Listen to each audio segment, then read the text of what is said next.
এখন আমাদের 3টা বিড়ালের কৃমির ওষুধ খাওয়ানো হবে, যেমন মানুষের খাওয়ানো হয়। এই বিড়ালটার নাম হচ্ছে জেরি। এই ক্যালিকো প্রজাতির বিড়াল ওষুধ খাওয়ানো হয়ে গেছে। দেখেন কিভাবে ওষুধটি খাওয়ানো হলো। এখন আরও বিড়াল আমরা কৃমির ওষুধ খাওয়াবো।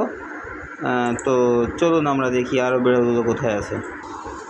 এখন যে বিড়ালটিকে দেখতে পাচ্ছেন এটা হচ্ছে পার্সিয়ান প্রজাতির বিড়াল। এর নাম আমরা দিয়েছি টম বা টমাস বলে আমরা ডাকি। তো একেও এখন কৃমির ওষুধ খাওয়ানো হবে। ওষুধ প্রস্তুত করা হচ্ছে। তো এর ওষুধ কিন্তু খাইয়ে দেওয়া হবে এখনই।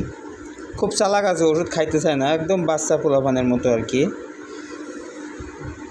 তো এক্ষুনি ওষুধ খাইয়ে দেওয়া হবে, এক্ষুনি। এই দেখুন এইভাবে ধরে মুখটা খুলে ওষুধ খাইয়ে দেওয়া হবে। খুব চালাক আছে, ওষুধ খাইতে চায় না।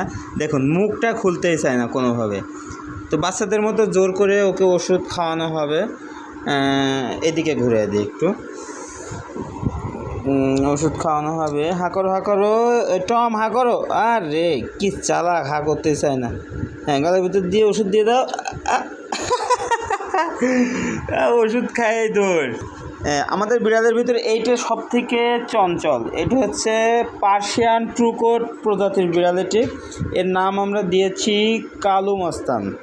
ঠিক আছে, তো ওই দুটোর মতো একেও এখন কৃমির ওষুধ খাওয়ানো হবে। এর অবস্থা দেখুন, ওষুধ কোনোভাবেই খাইতে চায় না। দেখুন কি একটা অবস্থা। ভাবখানা যেন খুব ভদ্র মানুষ, কিন্তু এর মতো বদ আর একটাও নাই। পার্সিয়ান বিড়াল, একে এখন ওষুধ খাওয়ানো হবে। এই যে মুখটা কোনো রকম হাঁ করে আমরা